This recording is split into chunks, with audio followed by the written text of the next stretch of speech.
Hi, friends. I'm Julia, and recently I've gone through some of the tools I use to get a perfect verbal score on my GMAT focus.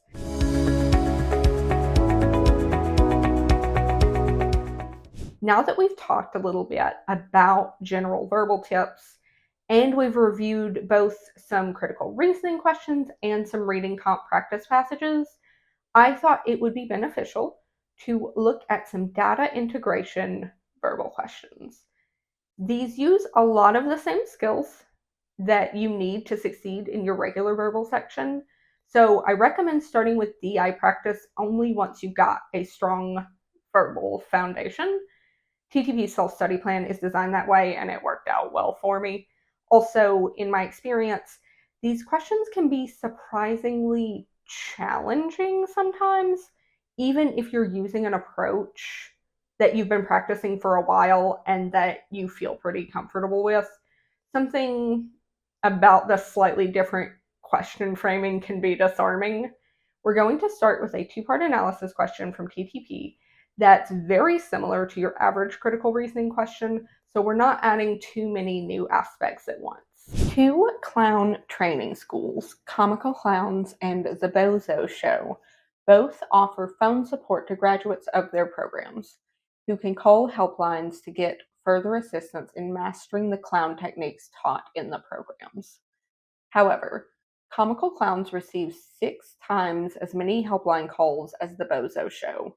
Clearly, therefore, Comical Clowns instructors must be less effective in teaching clown techniques than instructors at The Bozo Show.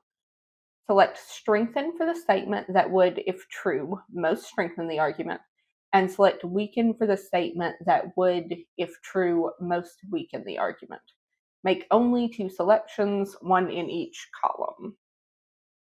The way I mark answers to critical reasoning questions in my notebook when it comes to strengthening and weakening questions is to jot down A through E and then put S, W, or I next to each answer choice for strengthen, weaken, or irrelevant. Maybe if some are tricky, I like to add MS or MW for mildly strengthens or mildly weakens.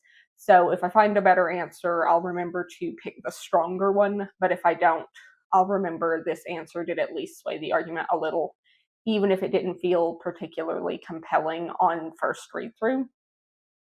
For this question, since we're looking for both types of answers, my shorthand approach is a good fit. The conclusion is here. Clearly, therefore, Comical Clowns instructors must be less effective in teaching clown techniques than instructors at the Bozo Show. Let's look at the answer choices.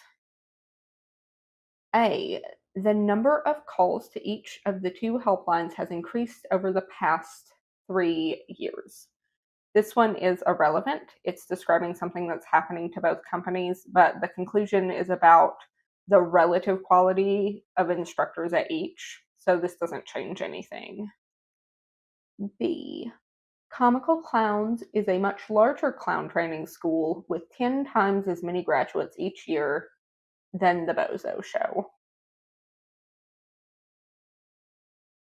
This weakens the conclusion. If Comical Clowns get 6 times as many calls to their helpline, but they have 10 times as many graduates, then a smaller overall percentage of their graduates are calling the helpline, which does indicate that their training is better.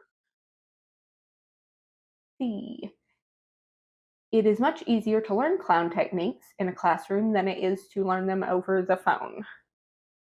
This one is also irrelevant because it doesn't disproportionately affect one school over the other. D, on average, Comical Clowns graduates have more difficulty finding employment as clowns than the Bozo Show graduates do. This one strengthens the conclusion. If Comical Clowns is getting more calls for support and they have a worse employment report, then that does make it seem like their instructors are lacking. E, both training schools allow students to withdraw from their programs during the first week of class and receive a tuition refund. Again, this is the same at both schools and is irrelevant in differentiating between their instructor quality. Best answer is going to be D for part 1. D, strengthens, and B for part 2. Make sure you're marking them in the right columns. That is a common mistake. How was that? You can see that we use the same approach as usual, but there's a little more to answering the data integration two-part analysis questions than there is to answering your run-of-the-mill critical reasoning question.